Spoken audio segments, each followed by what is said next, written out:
Welcome back to the Aviation RC Noob Podcast. You found us. My name is Joe. And I'm Matt. We're here to be with you along your journey and to share our experiences in RC aviation. If you have any questions, thoughts, or want to share a flight story, hit us up at aviationrcnoob@gmail.com. Now, buckle in. Let's take off. All right, welcome back. It's episode 14. This episode, we're going to talk just kind of about the things we've done over the last couple weeks and just talk about any news that we've kind of run across, and we'll see where we go with this one. Joe and I got together this past weekend and had a little fly-in again. I brought a bunch of, I had an opportunity. My son was out on a Boy Scout hiking trip, so I had one was gone for the whole weekend. The other one was excited to come out with us and do a little bit of buddy boxing and probably get some time on his tablet, I think was the ulterior motive there. But so I piled up a handful of planes, got my go bag all piled in, the ridiculous amount of transmitters, and took a drive down to see Joe down in South Carolina. How many transmitters are you up to now? That I use 3. So that you have, period. I don't know. 5, I guess, technically, because there's one that is just a waste of. It's that first one that I bought that just not. I don't use it anymore. I mean, technically, I think I can. I can bind a thing to it, but I don't. I'm trying to think of what the other. Maybe I only have 4. Well, I know you had that little one that was driving the little foam C-180, C-160. Oh, those don't count. Those are like a toy. Like they're the toy transmitter that comes with the item, right? But Flight Test and myself, even before Flight Test started doing that kind of stuff, pulled out those electronics and made other planes and put them in. And so I used the little transmitter that went with that. But the thing is that transmitter only binds with that receiver. The cool part is some of those receiver units, you can actually use the multi-protocol modules in the T16 and the T8s and that jumper series stuff, and I think it's now Radiomaster. So all of those with the multi-protocol module can talk to some of those receiver units, which is pretty cool. So now you can basically fly that little toy on a real full-size transmitter, which is pretty awesome.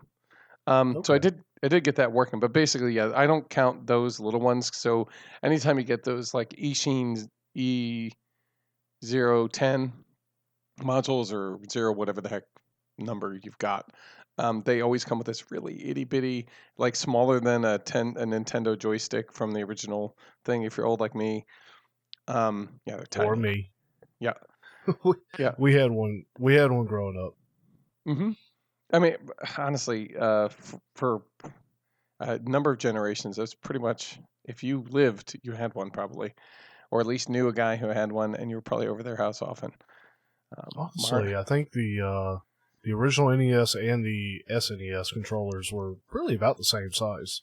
I think the SNES was a little bit larger, but the SNES was significantly larger. If you remember, the Nintendo was like a little square paddle. Probably like 75% of today's phones, size-wise. Yeah. And then like the SNES had like handles and a grip and a triggers and. Yeah, but I don't know how big your SNES controllers were. I didn't think they were that much bigger. I went with Genesis at that point, so I was a Sega kid for a while. Oh, okay. Yeah, so we don't talk about that. All right, completely off topic. Yeah, way off topic, but that's okay. No. What it comes down to is it's transmitter size. That's we were a bit off topic, but it was related at least. Yeah. So no, I think I've just got the 2. So I bring the 3 with me. So I have the Radio Link, and I have a number of planes that still have the Radio Link receivers, and honestly, I still love the transmitter. It's fantastic. And then the T16, incredibly versatile. And I've got a number of receivers now that I bought as like kind of a pack of 5, right?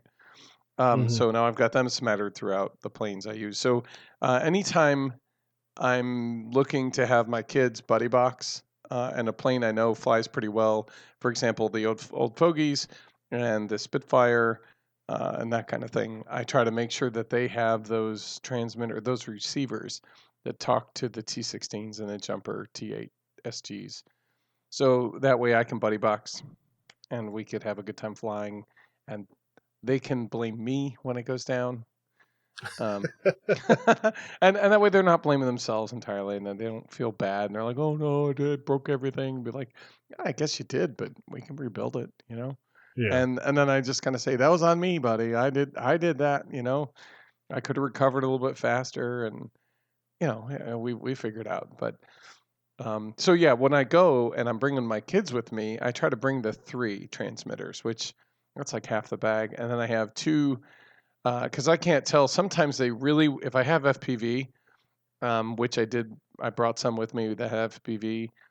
I can't tell if they want to do a ride along or if they want to, So I have the Sky Zone goggles that have the DVR in it, and I record using that. But I've got the VR07, the Eachine VR007, and that doesn't have any DVR. It has a single antenna, so there's no diversity, which means if the signal gets in a weak spot, it's definitely going to go.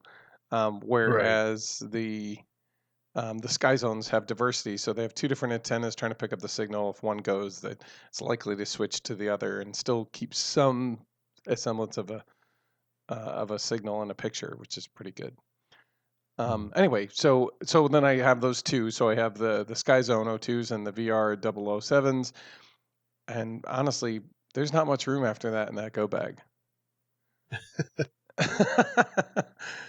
you know. Okay, Yeah. so yeah, you came down. We did some flying this weekend. Mm-hmm. Turned out my wife was out of town, and we took that opportunity to link up. You drove down, brought your son with you, and we got to enjoy a Friday night of building and hanging out and chilling and talking all kinds of stuff. And then Saturday we slept in a little bit and then proceeded to build some more. Yep. Finished up what we were working on the night before. Brought both whatever we were working on. We brought to very close to finished. So it was excellent. Because you pretty much had everything built that needed to be built. So while I was finishing up the Fogy, I think you were doing your taping job on your Goblin build. Yeah. So okay. Let's talk about, I guess, what I brought down. Okay. Now we had visions of doing some formation flying, right? So you have an old always Fogy. Do. We were talking about you were going to put together an old Fogy, and I think at the previous build night you basically put the fuselage together, so you're just kind of pulling together the wing. And I said, okay, cool. So I'll bring my old Fogy, which the night before, literally earlier that week, I went out with my kids out to the local flying field. We pulled the old Fogy out. We're flying it around a little bit, and he did a maneuver, and I guess it had a rip from a rubber band kind of cutting through the wing a bit past the popsicle on the front. Right. And I glued it back, and I thought everything was cool. Well, apparently it wasn't. It created a weak spot that was not repaired with the glue, and the wing folded. And so, down it went. And I thought, and I said, okay, that's no big deal. It's an old Fogy wing. I can do one of 2 things, right? I can reinforce the wing. And I looked around my garage, and I had, I'll call it, what was like a double wide paint stir almost. It's just kind of an offcut from a 2x4 that I had some, kind of get some of these things hanging around in my garage. So I said, well, why don't I just glue that up and kind of set it up and clamp it down and just hold it there, and then I should be good. So repaired it, everything was good. Put it in the car. So I knew I had that, and then I knew we were going to do the formation flying with a Spitfire. That was the plan, because I was bringing yours back to you now that it had been repaired. And I had Thank mine. you for that, by the way. Absolutely. Look, that plane is such a joy. So It is. And I knew that, you should. It's one of those ones you're kind of like, no, you can have it, and I could feel that like, but boy, it'd be nice to have it back. But I don't want to. I don't want to No. tape a plane and glue it Oh, and no, do the no. patchwork. Like if Yeah. and that's It's the not. fault in me. I'm gonna get better about it, but on some level, it's just like it crashed, it's broken in half. Screw it, I'll rebuild it. The problem is, it's going to be a few months before I decide to sit down and spend the time to rebuild it. And so in the thank you. meantime, once it's repaired, it's still a flyable mess. I mean, flyable plane. No, it's honestly turned out pretty good. I think you could still see some crinkles where the wingtips had folded up, but I put it back in shape, and it looks like it didn't look like it was any worse the wear as far as I could tell. It looks like, and you'll talk about what happened with it, but I think overall, I think there might have been a rudder issue or something, but other than that, it looked like it was doing okay. So I'm hoping that when you get another chance to get out with it, that you have a spectacular experience, for sure. I brought my 7, the HRC 7. I brought the micro version of it because it's small and easy to do, and I got it. I'm trying to remember what the heck was I doing with it. I tried to fly it the one time, and I can't remember, something happened. Oh, the tail feather, the paper started to lift up from the elevator, and the whole tail section got kind of goofy. And so I glued it back in place, and it was being stubborn. And rather than be smart and use tape to keep it in place, I just held it. And anyway, I used more glue than I probably should have, which is probably what happened when I tried to fly it again. So that one, I brought that with me. You were having an issue where you weren't really getting any control or any movement out of the control surfaces in the tail section of the plane, right? Exactly. The tail was completely, it might as well have been glued in place, including the control rods, I guess. So anyway, that's all me. That's all me. And I'm so disappointed in myself. And we can talk more about that in a second. And I brought down the Goblin. So I had pulled out a Goblin kit that I bought probably about a year and a half prior. When we were flight test, I said, why don't we? Everybody says these things are fun. Let's grab a Goblin. I'll grab 2. We'll build both of them and we'll go flying. That's what I was talking to my son. And he said, "Yeah, it sounds like a good one, Dad. Oh, can we get the Vector or whatever it was?" Because and he's like, "Yeah, let's go do that." So we brought those home. Anyway, I pulled out one of the Goblin kits, and that's what I built over this last week. I'll tell you what, that thing went together so fast. I think I had a whim. I'd gotten on our Discord server, met up with a couple guys who happened to be on at the time. I just said, hey, I'm building some things. Anybody feel like hanging out? And they said, oh, okay, no problem. So, so we were talking, and I just, in the hour and a half that we were talking, I had built the entire Goblin. Wow, that did go together fast. And that was that electronics and all installed as well, or that was... Yes, it was absolutely the electronics and all, and it included this Emax Eco Server motor. Sorry, it was the 2306, and I have the 1700 kV, and it's connected. It's directly soldered to a 35 amp ESC, and it's capable. The whole system is capable of 3 to 6S. So that's 2 3-cells, or 1 3-cell, or 4-cell. But it's set up for a quadcopter, so it's got opto, which means it will not provide power. It doesn't have a BEC in it, so it won't provide power to the receiver, which means I needed to provide that through a UBEC, like a separate unit. But I knew that this was coming, so I bought a couple of them. So I soldered up like a little jumper section of like a piece that fits on like a female end that goes on top of the battery. I soldered that to the male end, and then I tacked in the 2 UBEC leads in the appropriate spots, and then I kind of shrunk wrap the whole thing. So basically, I go from the battery, I put this UBEC, what would you call that? Breakout, let's say. And then I connect the motor setup kind of like normal with the ESC and the motor and all that stuff, and then I have that rolling. Yeah, like a splitter, exactly. Okay. And so the U-BEC goes to the receiver, and all this other stuff goes to the normal powertrain, and it was good to go. I gave it a test, and because it was a receiver type, uh, I don't have a ton of, and I couldn't remember which was positive or negative. And anyway, I had them all backwards for a second, and I went, "Oh, okay, let me get back to it." And I did another test, and sure enough, everything was powered right. All the servos were working, surfaces were going great. I had copied a flying wing profile to set as the Goblin, which means it had all the things I needed set up, and everything was working great. So I I have these. What are they? 5x3x5 prop. So it's a 5-bladed, like 5x3 prop. Okay. It was something I bought a long time. So when I first started, I got in, and the first kit I bought was I wanted to get into quadcopters, and I bought a RoboCat, which is this sort of regular X style racing quad, I guess, but it's kind of heavy. It has this really neat canopy that kind of lifts forward, and you can get to all the components, and you kind of like almost like a racing car, like a funny car, where the whole front lifts up. You work on the insides, and you kind of put it back down and pin it in place, and off you go, right? Um, Okay. so anyway, so when I bought that, I bought because I was like, this is going to be exciting.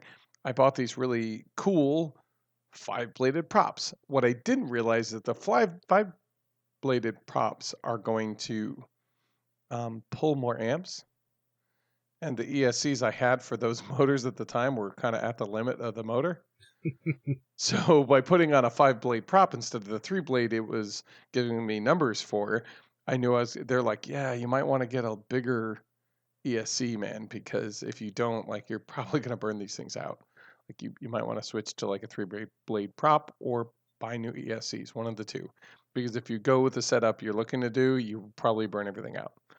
I was like, oh. And at the time, I was scraping money together to get one of these things put together as a kit. And I really Right. didn't have money for new ESCs, and I really wasn't looking to buy a whole bunch of new props, but I realized that was my better option. Anyway, so I had a bunch of these 5-bladed props hanging out. I love these things; they look great.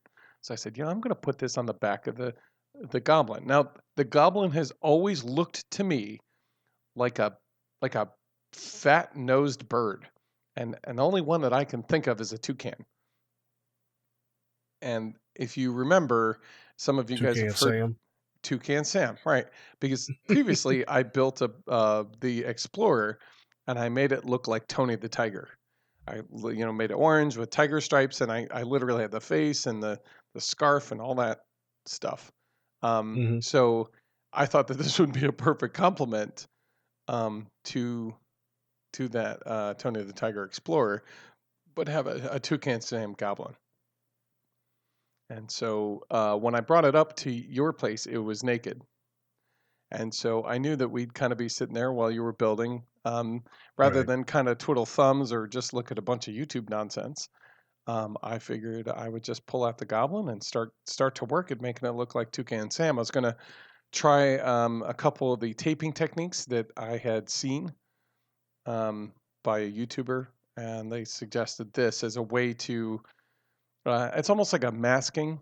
So if you were to take spray paint, you'd like mask off an area, and you spray it, and you get a hard edge, and it look pretty neat. And then you use the inverse of that to protect what you just painted, and you paint the next section, right? So that's kind of the Right. idea, except doing it with tape, the packing tape instead. So I brought all the packing tape, and we cut out a bunch of shapes. And honestly, the procedure worked out pretty well. I think when you're working out some of the finer details, I had ended up putting a mouth on it later. And when I was working with the black mouth and the red tongue, it's almost like wood inlay technique, where it's got to be really kind of precise. And this Right. method isn't. It's not that precise, but it'll get you most of the where you need to be. So unless I was able to use the same technique to create little, what are they, wiggle fire stripes or whatever you want to call. What would you call those things that I put on the flying flea? Honestly, I think I call that like a scalloping technique. Mm-hmm. Well, wait, there was a scalloping technique on the front edge of the wing, right? Right. And I use that, and that's much like you've seen on some of the flight test videos. I think the FT Racer, no, not the Racer, the Cruiser, and a couple other planes. They have that scalloped front. Looks really sweet. I was able to do that with Flying Flea with this method. It was awesome. Very happy with the result. No, I'm talking about the little squiggle lines. I don't know. Aside from a wavy pinstripe, I'm not. Yeah, that's a good way to put it. It's kind of like a wavy pinstripe that comes down to a point. I used that same technique to do that, and that turned out pretty well. I was pretty pleased with it. So I recommend you basically what you do is you cut out the shape you want out of a kind of like a cardstock piece of paper, like a 5x7 card or something like that. I think we're using a thicker sheet of copy paper for a Xerox or for like a printer. Yeah, if you're referencing that sheet of paper I handed you, Mm-hmm. it was just it was a thicker piece of paper, I think designed for a laser, but it was Mm-hmm. also intended to be thicker for like a resume kind of. Yeah, it was honestly it was a paper that I had bought to print D&D character sheets on because Mm-hmm. it was a little it wasn't Right. a thick cardstock, but it was thicker. It was going to hold up better to To the erasing the for the writing hit and points. erasing, right? Yeah. And the coloration on it was sort of a cream white, Mm-hmm. that hint of yellow, so it just lended itself to more of a parchment look and feel. Yeah, it did. Yeah, it looked good. Like I said, it wasn't terribly thick, but it was just a little thick, which I think was key for you being able to have the ridge you needed to get Mm-hmm. your hobby knife in there to cut that tape.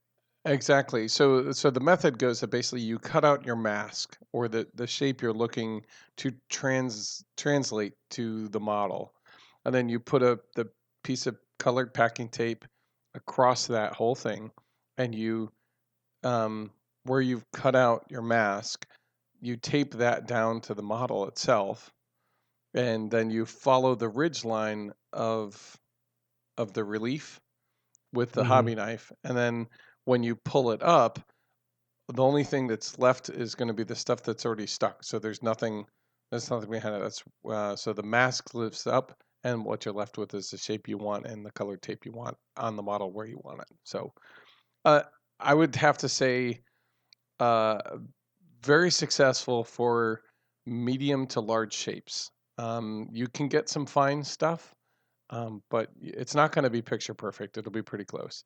Maybe it's because my hobby knife wasn't like crystal clear sharp and new. And that could have been part of it. But what I like about that is I did a similar technique with Tony the Tiger, and that I put the tape that I wanted on, and I kind of used the hobby knife to cut. But the problem with that is the hobby knife would also cut through the tape below and the paper below, and that as the paper is creating a tensile strength, right? It's being used to basically keep the wing together. If it gets too much tension, it's going to fail at that cut mark that you put in it. Right. So what you're doing is you're kind of weakening your plane by putting it on there. If you don't put like a cover coat of just a like a laminate tape or a laminate over top of it, and I wasn't looking to do that. I was trying to keep it as light as possible, so I didn't put any over taping on Tony. And so in this model, by using this method, you're kind of cutting into the mask or just at the level of the mask. So you're really not cutting into anything in the substrate, which is nice. So you kind of keep the paper intact. And I imagine that's because the angle that you're going in with a knife against the paper, you're not trying to cut down right. into the tape. You're kind of coming in at an angle. Exactly. You're cutting in at an angle, and you're just trying to cut through that top layer of tape. When it's tape on tape, that tape is so thin that there's a very good chance, even going very lightly, you're going to cut through multiple layers of tape and into the paper. Like it's almost hard to not do it. So by having that thick, I'll call it the rigid paper stock, that height is just enough to kind of make sure you're not busting through everything. So I would say it's a pretty good success. It's something I'm going to be using in the future when I do tape builds. I really love the result that came out from the Flying Flea. I mean, I really couldn't be happier by how it looks. Yeah, it turned out looking pretty good. Mm-hmm. Absolutely. And I brought the 7 because I wanted to modify that to be able to put in a C Power Pack pod in it. And so I wasn't sure if we were going to get to it or not. And so I'm like, well, let me see what I can do, because I think we were working on the old fogey in the morning, and you're doing some, putting in the electronics and that kind of stuff. So I said, well, let's see what I can put together. So I managed to create like an H bridge over the hole in the wing that was set to be the same height. And I put the power pod flush with the sides of the canopy, where the canopy sits on, so that the canopy can continue to sit where it sits. I cut grooves so that the tabs at the back of the power pod would sit into the canopy, so it kind of anchor into that.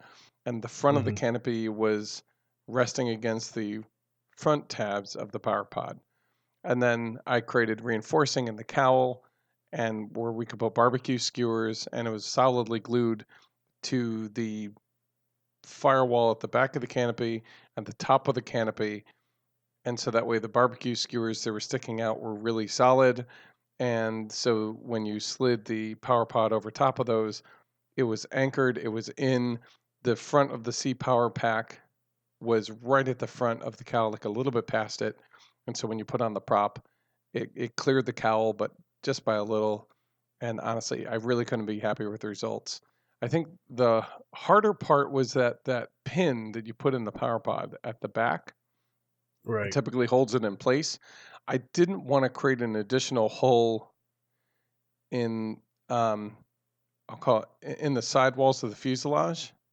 I wanted to keep that. You don't want to like mar up and puncture that skin. Yeah, exactly. I like the way it looks. I didn't want to mess it up, so I was like, well, how am I going to keep this in place? Because that is one of the ways the power pod. I mean, it's already a snug fit, so it probably would hold on its own. But I wanted to make sure that it wouldn't pull out. So I decided to cut short, maybe inch long sections of, and this was really a stroke of, I won't say necessarily brilliance or genius, but it was a very it was a nice leap of engineering, which you've got engineering in your background. But watching you go through this process and figure out was interesting and enjoyable to watch. Well, thanks. It was fun to do. It reminded me of like when you're building Legos and you're like, okay, these things don't line up, and I need them to figure. I need it to. Okay, I need a pin here. Okay, how am I going to do that? You're like, okay, well, I need one of these, and I kind of adjusted a couple things. Yeah, it ended up. It really worked out a lot better than I. Probably as best as I could have hoped. So those inch-long sections, I can poke through the inside of the power pod. So from inside poking out, and it pokes into the little, I'll call it the H bridge, because it looks like an H looking at it from the front. Right. Sitting on the wing, and then that pokes their hole in those, and then that keys in, and I put like a little hot glue dab on the back end, and I tied them together with a floss string or something like that, so that way I wouldn't, because they're tiny, I want them to be a little bit bigger and might possibly catch on something before it goes way into the, the tail, or into the cowl somewhere or something like that. So right. So the good news with the power pod, though, is that the power pod always fits the 3-cell 2200. I mean, it always fit that.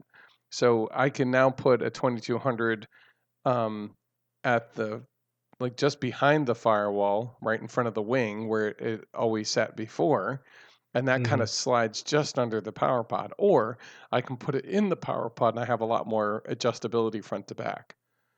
Right. So, and honestly, I might even be able to put 2 of them in there and, run a connector back, basically join them together, and then I can even get a longer runtime. So there's a lot of options. I'm pretty excited to see where it's going to go, but we ran out of daylight and time. I did not get a chance to run the 7, and today I was like, oh, this is going to be great.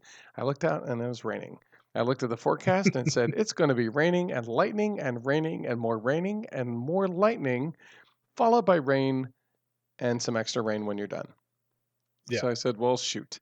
I may not be able to try this for another week, but it's ready to go, and I'm excited for when I get that opportunity to see the 7, I think, perform the way Sam and his crew had intended.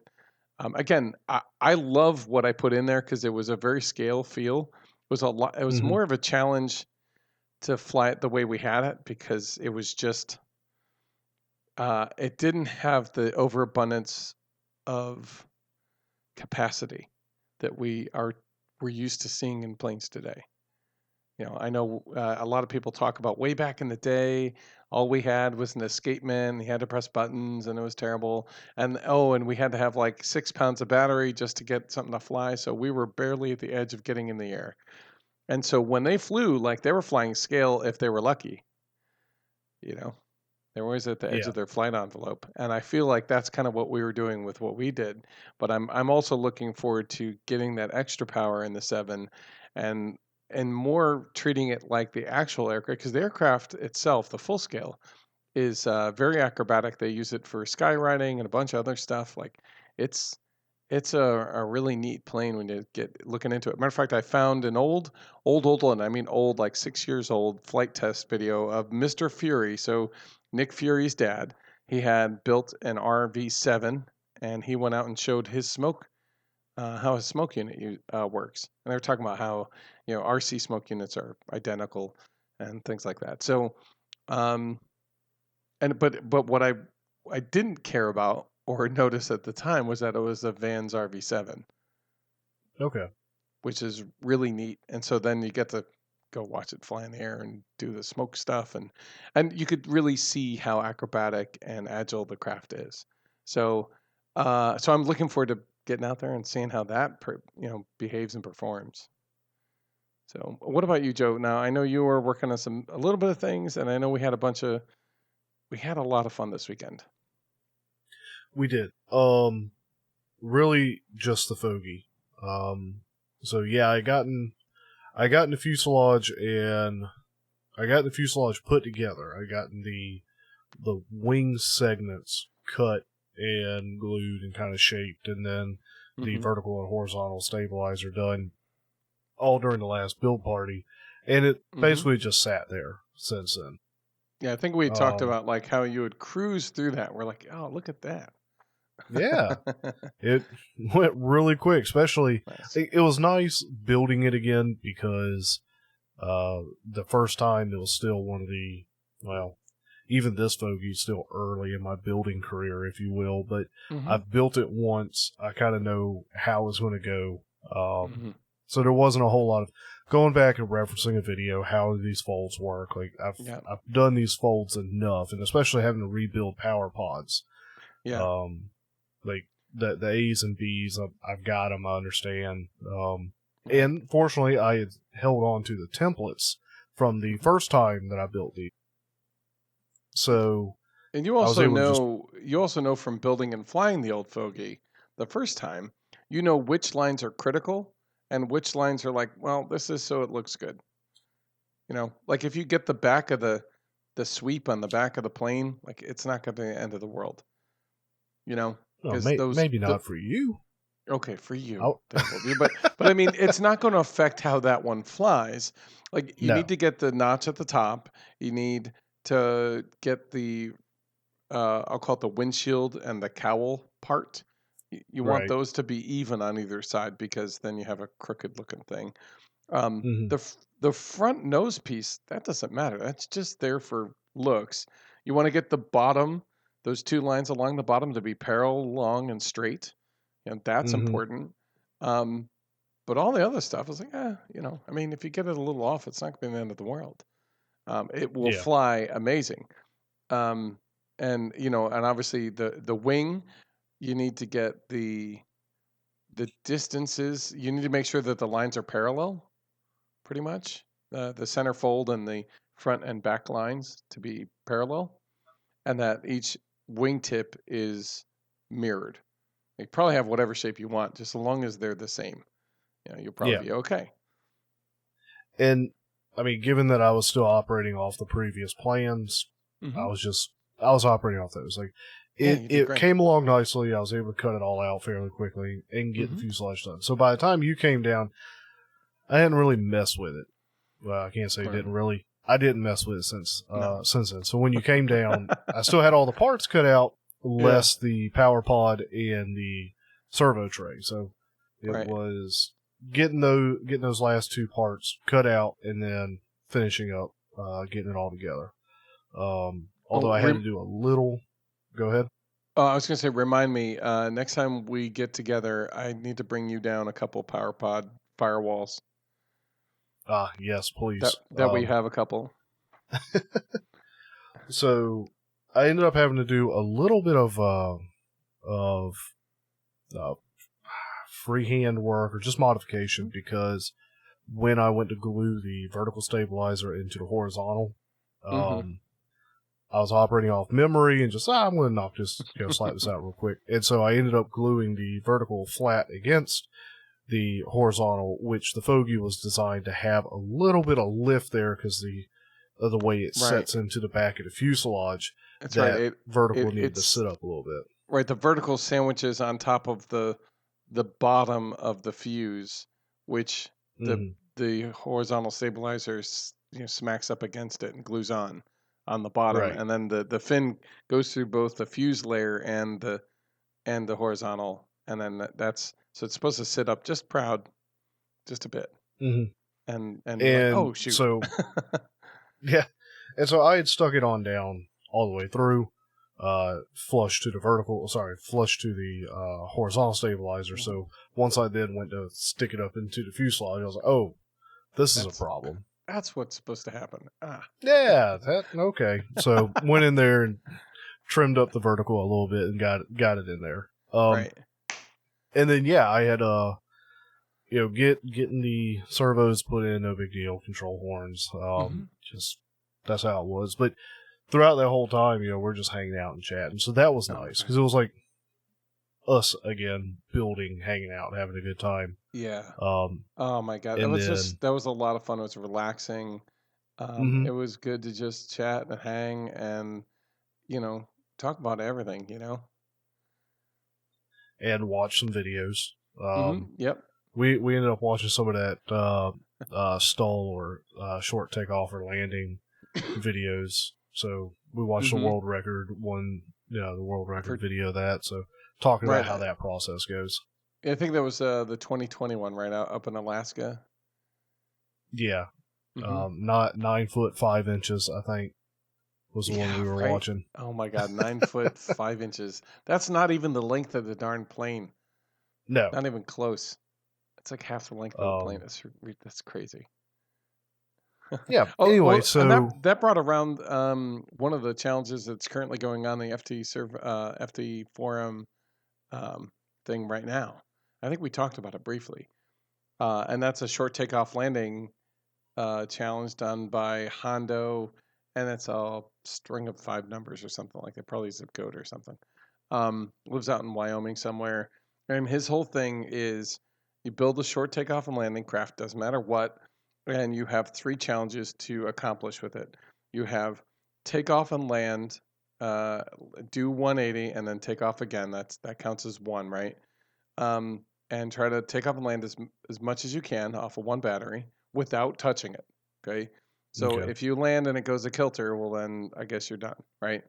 The next is how much can it hold?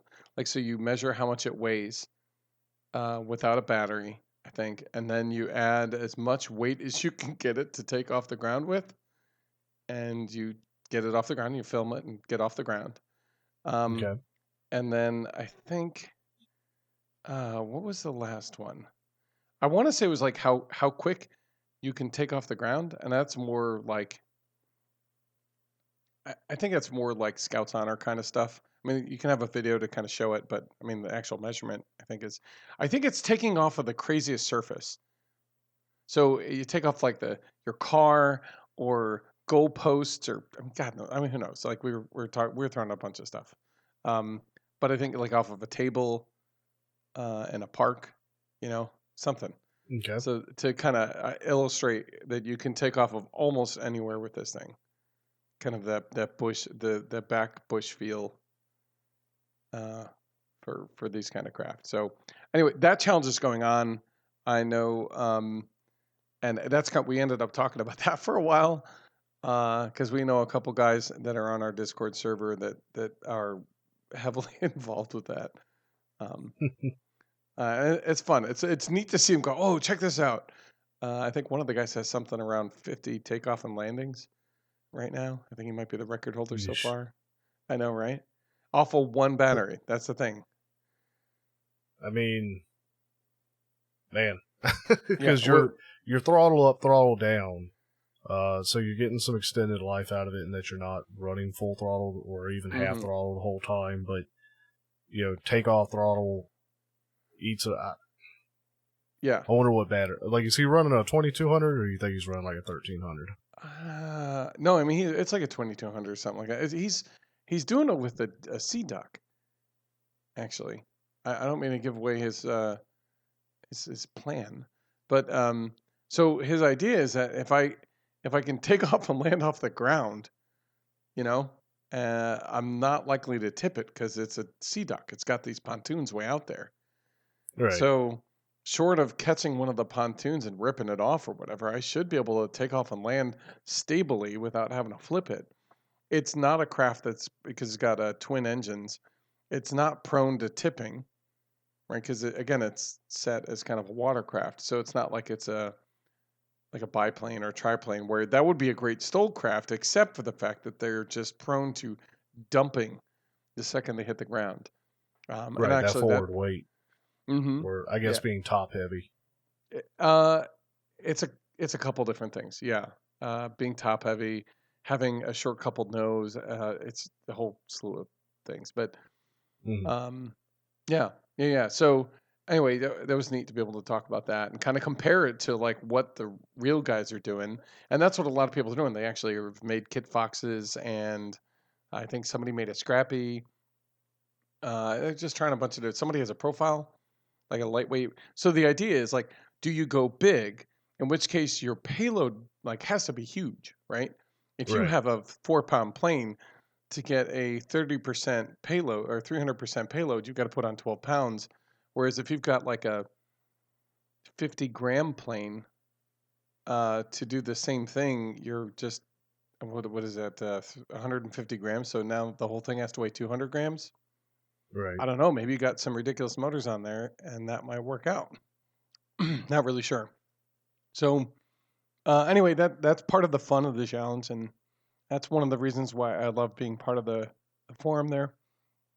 Because you never know what people are going to come up with, and there's some really, really interesting, beautiful birds that people are putting together and putting plans for, and letting the community know how to join them in building such the models, and it's just a neat place to go to kind of get inspiration for building your own thing.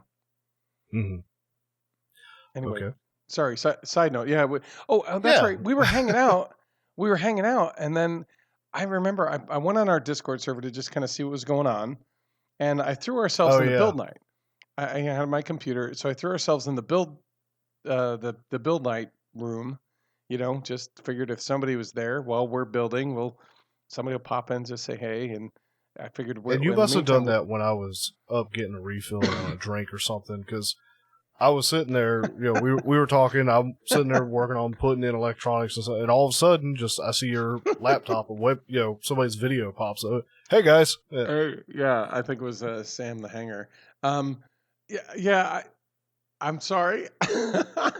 I put it on, and you like you said, you went up and did something, and then I continued to get distracted with whatever I was working on, and it had been a good 5 minutes, I think, before anything had happened, right? So I completely forgot about it, and I meant to tell you about it. I just wasn't even thinking, and before we knew it, we had a small little build party going on. It was a lot of fun. It was neat because we were doing our chatting about what was going on with us, and then we had another set of people who came in and talked about what they were doing. There's one kid who's putting together. I thought he was talking about like an 8-foot plane. and he's using house insulation, like the Corning Owens insulation stuff. If it's who I'm thinking of, yeah, he shared a picture in the Discord, and it was that wing length was taller than him. Yeah, and so he's basically cutting out a whole bunch of sections, right? And he hot wire cut those, I think, and then he's gluing them together using a foam spar. So, okay. And so I don't know. It was neat. It was a really great way to spend a night that was hanging out. Yeah. Well, then going all the way back to the old fogey build, got that pretty much done, and went to do the PowerPod set, or PowerPod section, and realized that I've misplaced my firewall. I have no idea where it went. It might even be up at your place from the last time that I was up there, when I was flying the Spitfire, but I was running your PowerPod at the time to have the CPAC in it, so I don't know where that firewall's at, but you ended up handing me your CPAC PowerPod that was already built. You're planning on using another plane, but you handed it to me. Man, a CPAC radial in the old fogey is going to be nuts. Yeah. And it was. So yeah, we can, I guess at this point, unless you got any more to talk about in the build section, we can jump to flying. We can go with the flying. I already briefly talked about getting my son out to the field with the old fogey, because again, I knew we were going to get together that weekend, and I wanted to make sure. I previously had a couple issues with, I guess, getting the old fogey to track level and true, just in general. I was like, why is it doing this? I should be able to just let go of the sticks and it just flies. And it wasn't doing that, so I was like, darn it. And so I did manage to get it and to fly level and straight. And so I got my son out, and he was buddy boxing it, and I said his wing folded. So that was what happened during the week before. I repaired the wing, and it turns out I suck at repairing wings, I guess. So when I glued the wooden spar in, I guess I wasn't really paying attention to any twist that might have been either in the table or how I was clamping it in and how it was affecting the twist on the wing. So what I ended up having is like a higher camber on one side than the other, and the wing ended up actually just being a slightly warped. And well, let's just say it didn't fly. It flew. I flew it like 3 or 4 times trying to get it straight, but it just wanted to go left. Just wanted to go to the left. And I know you were really frustrated by all that because you were trying multiple flights, multiple times. Send it up, try to trim it out, bring it down, belly or landing gear, because you had landing gear on it. Yep. Land it, have a look at it, check your CG, check your surfaces, send it back up, bring it back down, send it back, and like you were getting really frustrated. I don't blame you. And that's when I looked at your wing and like really looked at what was happening, because you said you had ripped it, and I looked at whatever, Right, and then you looked at me and like, Matt, look at this. Look at this thing. This wing is twisted lengthwise, so it had a bit of a curl to it. Okay, there was a little bit of a twist, just a little. Okay, enough that one side of the wing was generating the under camber was then aimed high, or I guess you could say, not your chord length. What would you call that? Where the angle of that chord? It's the chord. It's the chord depth. The chord depth was bigger on one side than the other. Yeah. But it's an under-cambered wing, so yeah, that's what it was. Basically, and it was one twisted. Side of the wing. Yeah, one side of the wing was rotated up a bit so that it was just catching all the more, which was then pushing it up, and the other one wasn't matching that. So so one side had a higher angle of attack as well. So It was okay. So I didn't realize that had happened when I glued it up. Otherwise, I would have cut out another one and had it ready. Yeah. I mean, I wasn't even thinking about that, and that's part of what I was mad at myself, and I was just so looking forward to. We had talked about we're like we've got 2 planes that we both have. It's time to do some formation fly. Not only that, but we had the same motor system in it. Like we were gonna formation fly this son of a gun. It was gonna happen, and we are gonna have a good time.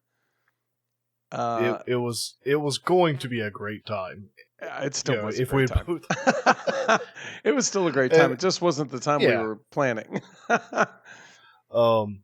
So in contrast, my Flogi flew really well. I had a really good time flying it.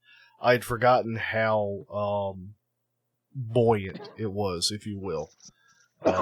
It loves to grab that air and go, which some of that too was it had the CPAC on it, which was playing 0 games. Okay, yeah, but you didn't just you were drag racing it. Huh? You were drag racing that thing. I mean later, when I did the quick takeoff. Yeah. Yeah. It was awesome. Okay, so I guess we'll jump to that and then no, go ahead. Jump backwards. No, that's fine. So we had put the CPAC in it, and even though it was a slow fly prop, I didn't have the big bite prop on it that you'd handed me. I realized that it just had way more power than it needed for takeoff. And I built landing gear for it. I will rewind and talk about that in a second. Because that's a situation on its own. Are you sure you want to? I mean, you could talk about it now. It worked. Well, you brought up the drag racing, so let me finish that. Okay, go ahead. Anyway, so I realized that the Fogi was taking off real quick because, I mean, CPAC radio, come on. Mm-hmm. And I sent it up, brought it down, But at one point I said, I want to try from throttle kill being switched on, move my throttle to 100% and switch the throttle kill off. So it just jumped straight to, full tilt. And beep, you missed it the first time. Fortunately, you were watching the second time when I brought it back down. I said, Matt, you gotta see this, and you pulled your camera out. And I did. I sat there, turned throttle kill on 100%. I said 3, 2, 1, flip the throttle kill. Yeah, and it kind of surprised me because it took a second, I guess, for the transmitter to say, "Oh, it's time to go," and then it was. I mean, gone. Inside, 1 foot, I think that Fogi was in the air. It was in the air as fast as it could roll, do a full rotation of the wheels. I think it was up in the air. It was, and that's the thing is, you're like, hey, Matt, you want to see this thing take off like a bullet? And I'm like, oh, hold on, give me a second. And I do, and off you go. And I'm like, oh, man. And he's like, oh, my God. And, of course, you're having a blast. Having a blast, yeah. And he's like, you're like, did you see that? I'm like, no, man, you didn't give me a second to even turn around. I was futzing with the 7 trying to see if I was going to get that in the air or whatever. But no, and then you brought it around. And how did the landing gear hold up on the landings? So let's first say it was the landing gear. It was perfect for taking off. No, it wasn't. No, it worked. It got it off. It got it off the ground. It got off the ground. So I took the landscaping flags and cut the flags off. That's the wire we use for our push rods. And I said, I don't have any thicker wire, but this ought to be able to serve as landing gear wire for the weight of the Fogi. Spoiler alert, it did not. But I went out in the garage and I actually used my vise and got all the nice tight angles and everything lined up right. And I brought it in and, put the wheels on it and put the glue dobs on the end so that the wheels didn't come off. So, Matt, look at my landing gear. And you're, hey, yeah, that doesn't look too bad. It's all nice and squared up for the most part. And much better than the first set. I was going to say, it was worlds of improvement better than that first go. But the gear legs were the same length. I mean, that's a plus. Yeah, the legs are the same length. Yeah. But you had concerns about the strength of the wire, and so I brought out the soldering iron and was going to try to solder a cross brace. Right. And just couldn't get the wire hot enough. And I know you were talking about doing the copper wrap thing, but I didn't have any like thin copper wire quickly on hand. So as a shortcut, I just laid the hot glue to it, and just big globs of hot glue to hold You snot globbed that. But it held. That was not the weak point. I was impressed. I mean, that held up really well. I didn't expect it to. It just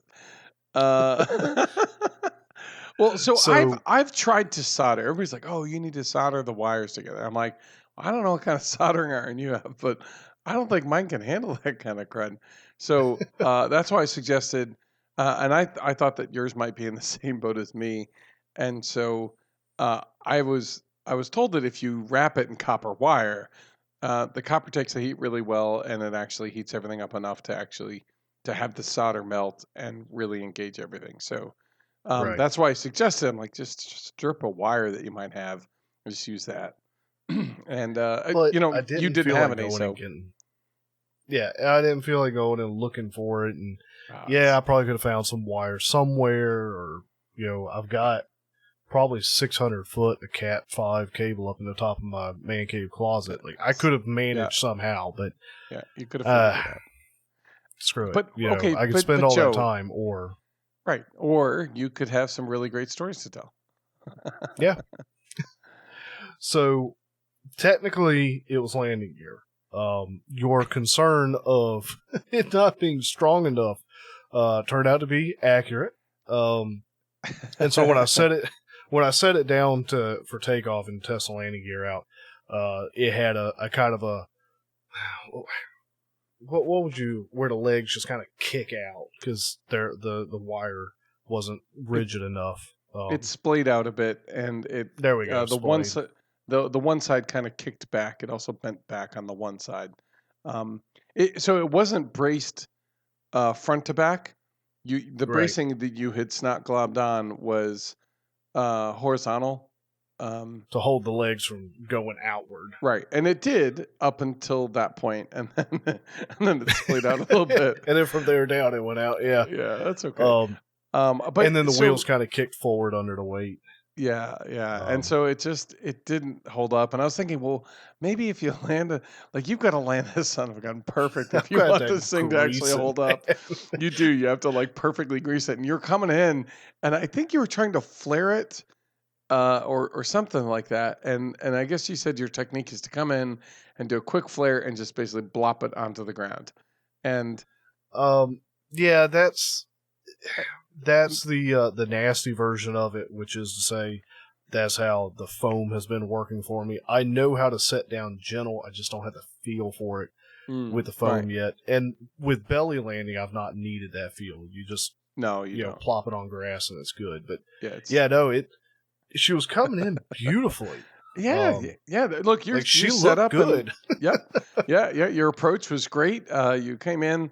Yeah, you had a little bit of a headwind, so you were slowing down a little bit, and you brought it down. And I think the flare you were expecting didn't happen or something. So no, it came down a little bit harder than you wanted. And the way that I was telling Jesse in the Discord server. The way it looked to me was, if you've ever seen those videos of skateboarders that skateboard off the top of a flight of stairs or concrete stairs, and they go down and they botch the landing and just flatten out. Like, that's what that landing gear looked like. As that plane hit the ground, that landing just bowed out to either side, which then was dragway, so that the fogey just rolled forward, nose down into it. It was a very rapid succession of events. That's a great description. Because you're watching the skateboard and you're like, dang, he's nailing that move. That's amazing. All he's got to do is stick the Yep. So here comes Joe with not okay. So here comes Joe with the fogey. Oh man, look, he's nailing that approach. He's good to go. Yeah. All of a sudden, just landing gear out to. He's like, you're like, okay, yep, there it goes. Not working. But so. There's a couple. You could trust the crud out of that with more of that landscaping gear if you wanted, or you can really just get 1/8 inch wire, which is it's a bear to, again, the vices and the hammers are going to be your friend with shaping that Oh one. yeah. But once you have it, like it's strong enough where it'll hold up to the landing. That's what I Yeah. use on mine. It took me a while to come around to saying maybe I should try the 1/8 inch wire that they keep using at flight test. And sure as not, I started using the 1/8 inch wire, and my landing gear starts holding up. I I know. I really, just yeah. the last time that I went to build, or the first time that I built that landing gear, like I just felt like I was going to break my daggone thumbs trying to bend that wire. So, yeah, I'll have to go get some 1/8 inch wire and then actually mount my vise on the table. Yeah. Because fortunately with the landscaping wire, I didn't have to like bolt my vise down. No, the But landscaping I'll wire have to do that with the other stuff. Yeah, definitely. The landscaping wire is relatively easy to bend, considering the 1/8 inch Mm-hmm. wire. I've done it with a pair of pliers. I'll tell you what, I'm using everything I've got. I'm like, "Urgh," like, nope, come on, you could do it. And I Yep. get done with it, and I'm like, oh my god, I'm exhausted. Mm-hmm. Why is this so hard? I'm like, oh well, that's okay. It's because it's trying to I hold mean, up is it any one. wonder? No, Is it any wonder my landing gear just was like all over the place the first time? So. no. Look, I really thought. I mean, my hope of hopes was that you're gonna grease that, and it's gonna be beautiful. Oh yeah. I was there with you. Okay. I had it in my head. It was You going to did. have. I saw it. I saw it sitting down just as pretty as you please. Oh yeah. Yeah. Me too. I was there. Expectations versus reality. You and me were standing side by side in your head watching that. Yep. It was beautiful. It was yeah. beautiful in my mind's eye. Yeah. Yeah. So, well, why don't you talk about? So we put away the old fogies, both literally and figuratively. And so I pulled out. I think I pulled out my Micro 7, and that's when I started realizing the elevator servo and the rudder servo aren't the control wires aren't moving in and out like they're supposed to. And I tried a couple quick things to fix it, and I'm like, shoot, I blew it. Darn it. All right. And then as I'm moving some of the rear end, like the empennage servos around, one of the aileron servos starts. It's one of these 5 gram or 4.7 gram plastic servos, and I'll tell you what, like I love them. They're the perfect size for these micros, these 18 inch to 20 inch wing size builds, but they're just not reliable. Like they strip out or whatever it is, like so fast. It's just so small, man.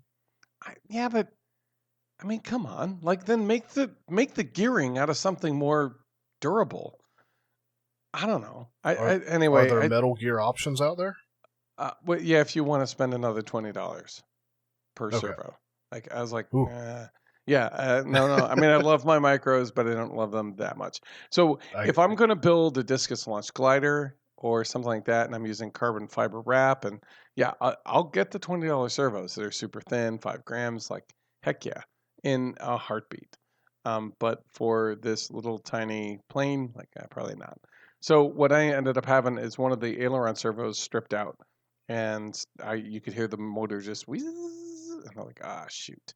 So one of the gears gave, and I was like, well, I guess that's that for that, which stinks because I've been looking forward to getting that back in the air now that I've made it look pretty, and maybe that's the curse. I made it look pretty, and now it's not going to work. So, anyway, so I put that away. You didn't crash your Toucan. No, I was going to say we're about to get that. I'm trying to think. Then I pull out the Goblin, right? So I pulled out Toucan Sam, and I said, all right, this is going to be great. Now, we had gone later in the day, and we were facing the sun as it was coming down, heading towards the horizon. So it's basically in our face, a little off to the right, which also means that everything that we were flying was sort of silhouette. I mean, there's enough light where it wasn't, but it was rough because you either had to fly low to go under the sun. We had sunglasses and hats and all that stuff, or you had to fly really high to go over it if you're going to go over to the right. Like there's no, or you stay over to the left, but over to the left is the main road. Over there. Right, there's a road over there. We're just trying to keep safer and just in case something went wrong. So this was the maiden flight. I'm like, all right, well, look, everything is good, good, good. Reflex is good. Balance is where it should be. And off I go. And I threw it into the air.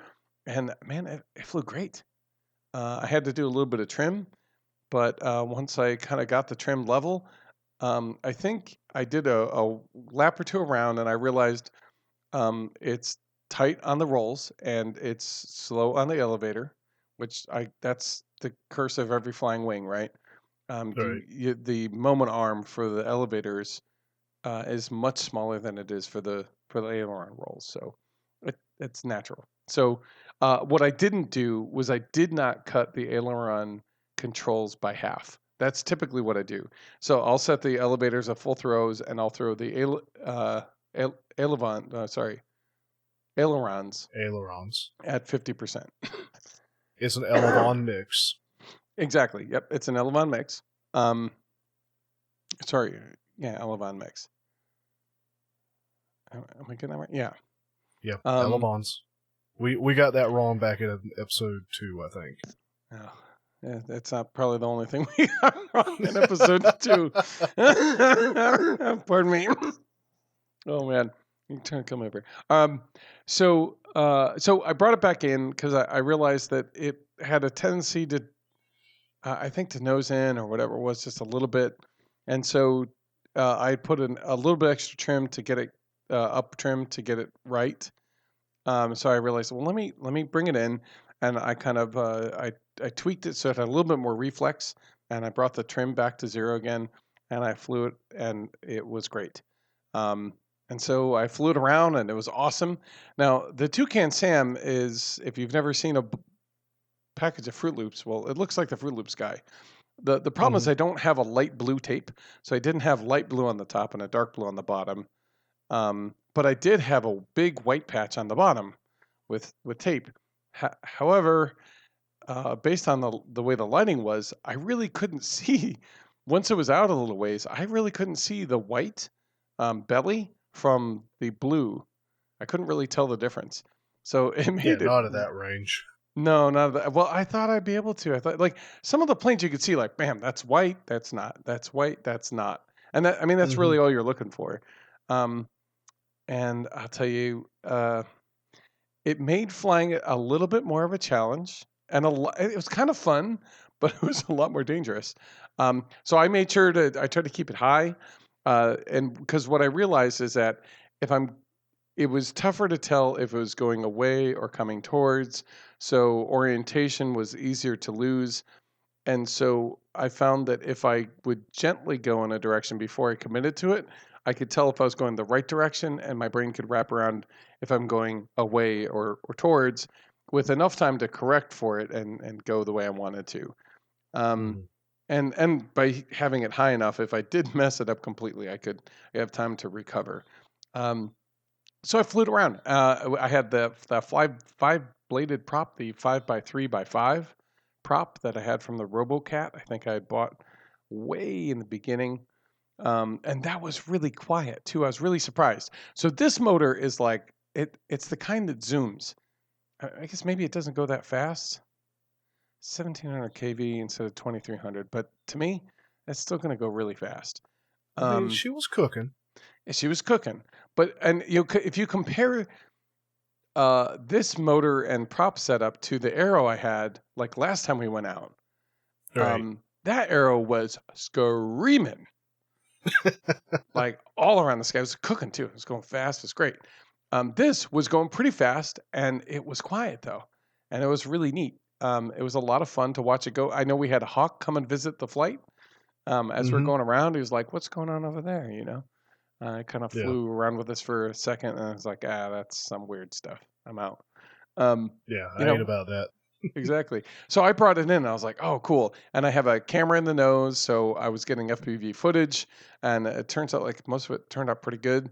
So I think we'll be pairing the land-based footage that we had with this, and with any luck, we'll be able to kind of pair them together and see. You guys will be able to check it out in a little bit. So then I'm like, cool, this is awesome. I'm like, okay, before I change anything, Joe, this flies really well. Would you like to fly it? and I handed the transmitter to you against my better judgment. And I said, I'll launch it. You just let me know when you're ready, and you power it up. We'll get it up in the air.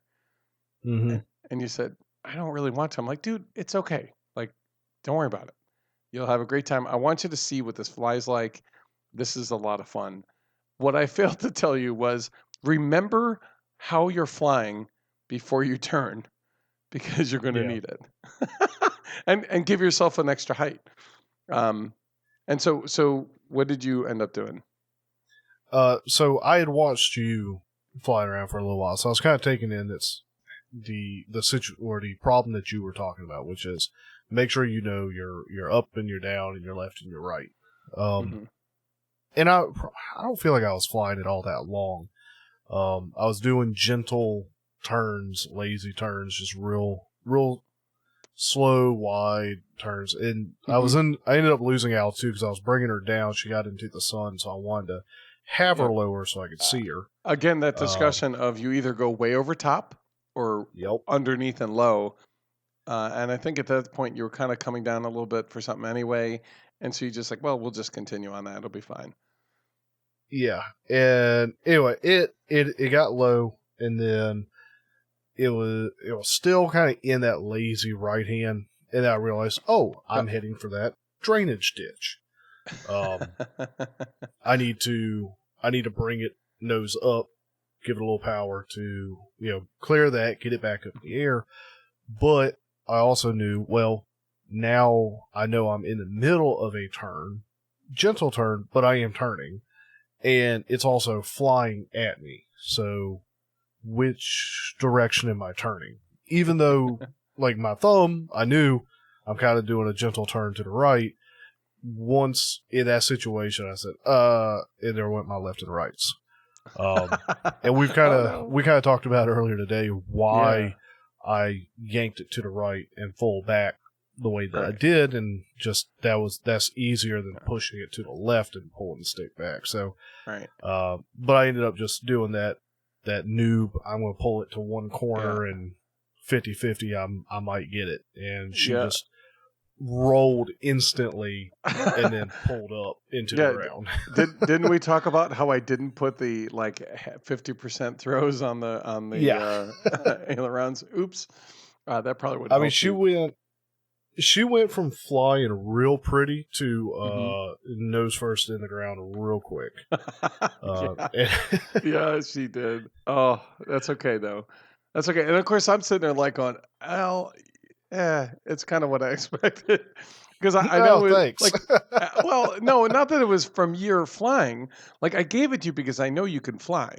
Like, your piloting skill is good enough where you should be able to fly this around and generally have a good time with it, and you did. And again, I didn't warn you no, keep it high, because of the way the sun is, you're not going to have the time to react, and it's harder to see what way you're going. So you're going to need that extra time. I should have just warned you, whatever you do, go up, not down. And once I saw you come around and you went low, I'm like, I know why he's doing that. Oh, this will probably be it, or we'll be good. Yeah, he's not wrong in his thinking. He's just wrong. No. Period. Yeah, it's just that's okay. Anyway, but you got to fly the Goblin around a little bit, and what was your impression of the experience? It was nice and faster than I was expecting, even though I had watched you fly it. And that's largely it, because it wasn't in the air all that long that I had it, it seemed like. It wasn't. I think you basically had it. It went out left. You brought it around. You went to the right. You're kind of bringing it around to complete the circuit. And that's where you kind of had dipped low to go under the sun as it went to the right. And then, and that's where, as you're turning it around, it came to you, which now everything's reversed and it's a silhouette and blah, blah, blah. So, and again, if you had probably just pulled straight up, you probably wouldn't have been okay. But again, the panic is to clench your hands, I think. And so thereby you're more likely to pull it towards you, to the right and back than you are to push away. And, and again, so I just started laughing. I just oh, nice. I mean, if you're gonna send it, right? give it a good, make it a good story, right? Yeah. Make it some and fun. Fortunately, you've been able to repair it. It just broke the whole nose section off. Yeah.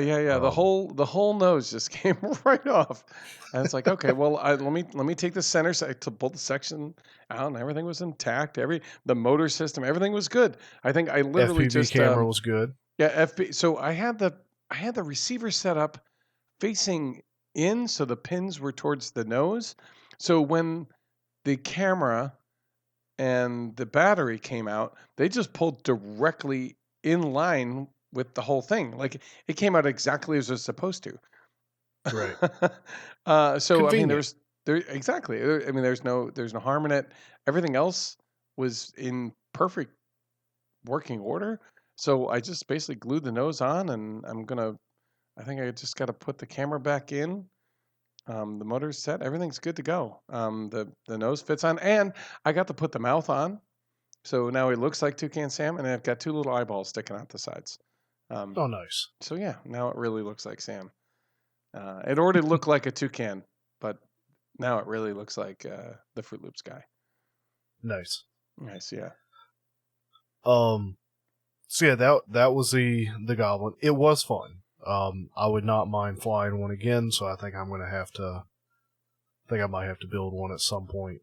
See if I can put my B pack or the C pack on it. Drop the prop size down, but yeah, if you had the B pack could fly it well, I think. Yeah.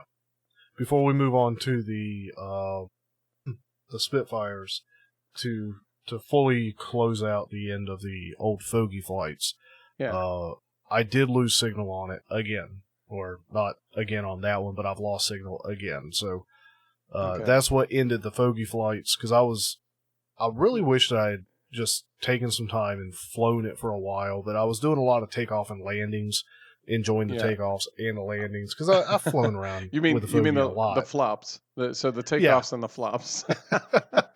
Shut up. No. Look, so the cool part is every one of those, like the prop didn't break.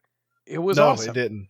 And then once you took off on the Fogey, like you had it up like 200 feet in a matter of seconds. Oh, in no time, it was gone. I was like, wow, that C-Pack is so overpowered for a Fogey. I'm glad we didn't put the 4-cell in there. Oh boy, that would have been nuts. God. Yeah, that's right. Yeah, you would have just where'd the old Fogey go? Nice. It's up there somewhere. Yeah, I'd had a hard time getting it to come back down under any sort of throttle level with a 4-cell in there. But I ended up losing signal and she went down. No damage actually. Nicely. The landing gear was all boogered up, but whatever. it wasn't great to begin with. But I'm going to have to investigate how to do a range check with that transmitter and those receivers and figure out, like, because it's not just interference now. Like, that we're out in the middle of this. Yeah, there's nothing out in There's nothing out there. Yeah. And so it couldn't have been a line of sight issue because it was a straight shot. I could see it. Mm-hmm. I don't know if it's a range or if there's some other interruption going on. The only thing I can think of is maybe our cell phones, possibly. But I think that's a long shot. I mean, truly, I think it's a long shot. Yeah. On that. I may have to hit up Battle Axe in Discord because he was having signal issues. And oh boy. He kind of told us that story. And in as much as, yes, I was paying attention, no, I don't remember the details of everything that was wrong and how you worked it out. I know they were doing like within the hobby shop building, like testing in different ranges. Oh, he got a new transmitter. That's what he did. Well, I know he got a new transmitter in the end, but how he was diagnosing it. Yeah. Yeah, that's right. Yeah, he should be able to help you out too. Yeah.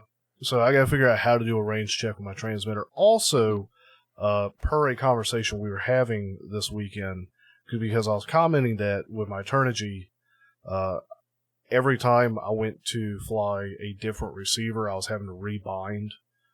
It wasn't just switch the model. It wasn't multiple receivers hooked up to the transmitter. Right. That seems to be a known thing. with that transmitter is that it only pairs will bind with to one at a time. Yeah, which I really need to look into what the binding process is, how a transmitter and a receiver bind up, because in my mind, it's linking. Why then would it not continue? But there must be, I don't know if there's a code that gets sent, and then when you put the transmitter in the bind mode, it refreshes that. I don't know. I gotta look into it. But the Turnigy will only bind with one receiver at a time. Apparently, I don't know if it's a bug. Some guys were saying it was a bug. It was supposed to be able to do multiple receivers, but the firmware and its functionality doesn't do it. But yeah, so I'm not super concerned about it. It's just something I have to be aware of, that whenever I'm done with this model and I want to move over to the next, I know I got to rebind it. No big deal, because I always keep my bind key on the transmitter antenna. I know. I'm trying to think. We obviously, if you go back to our transmitter episode, we could glean some information there. I thought I remember when doing research with that some transmitters and receivers, the method that they bind is that they sync up their signal. They create a 0 point, and in which case then you would have to bind up each receiver to the transmitter every time, just so that you're like, hey, we count, we go on 20, go, and then then from that point you can use it all day long because they've synced up. But once you go and get a new one, or once you turn off the transmitter, it is no longer on that same signal cycle, so you have to reset that. But that's not what mine's doing. Because I can't remember. Like, if I were to go out, if I were to go out right now and plug the battery into the Spitfire and then turn my transmitter on, my Spitfire would be hooked up. So it's not a power off issue. It's not a syncing binding issue. Which is why I think it's almost acting like it's got a Wi-Fi passcode that's being passed back and forth during the binding process. But again, that was a side of things, like the technicality of how binding works, that we didn't dig deep into. Maybe one day. But I've got to do a range test on my transmitter to find out what's going on with that. Yes. So yeah, Spitfire. We you had done a repair job on mine because I had broken it pretty much clean in half. And the wingtips got boogered, I think, in the process there too. Yes, and the prop did not break. Surprise! Didn't break. I still am flabbergasted at that. Yeah. So you handed it to me. We got all hooked up. You got your Spitfire out. You launched it, got it up in the air, flying around, and then I went to go behind you, and I did my hand launch, and I checked all my I did my pre-flight, checked all my control surfaces. Everything was great. Balanced. Everything's good. Everything was good to go. And I tossed it, and it pulled to the right. And didn't stop pulling regardless of how much right stick and then right rudder I was trying to throw into it. It just kept curving to the right and going. Wound up in the pine trees behind us. Wait. So it was yawing to the right. I think it was a yaw. Like, it was real quick, but yeah, it just went to the right, and I couldn't get it to not. Okay, and you were trying to correct for that going left, or because you said that you were you putting more right rudder into that, or were you putting left? No, I was going left.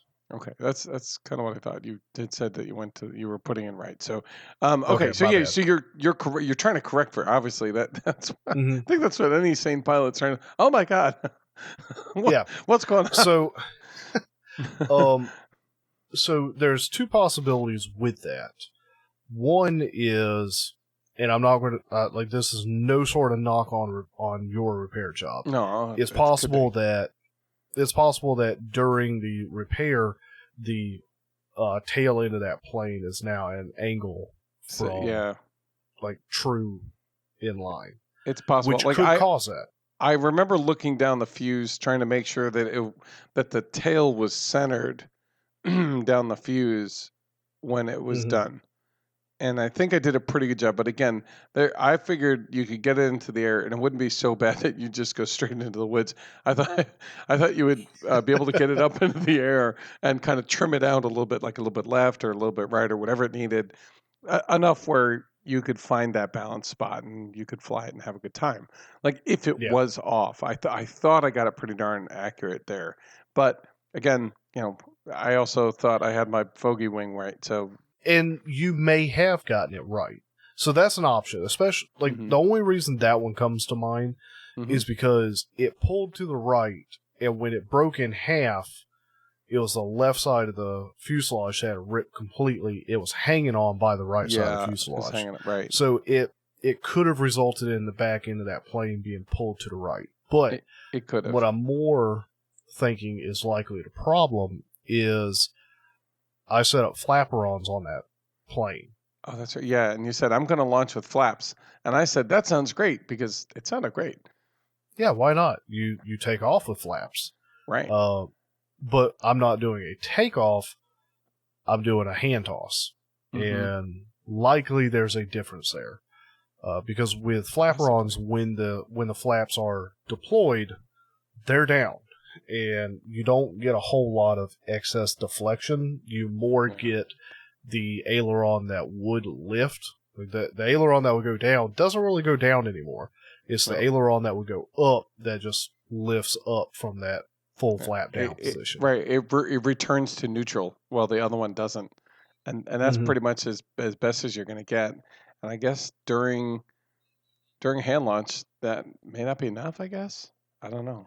Well, yeah, so I would imagine if the flap, if those wings were not perfect, if those flaps were not cut perfectly, then when they're in the full flaps position, then there may be excess drag being induced on one side, which could maybe generate some yaw.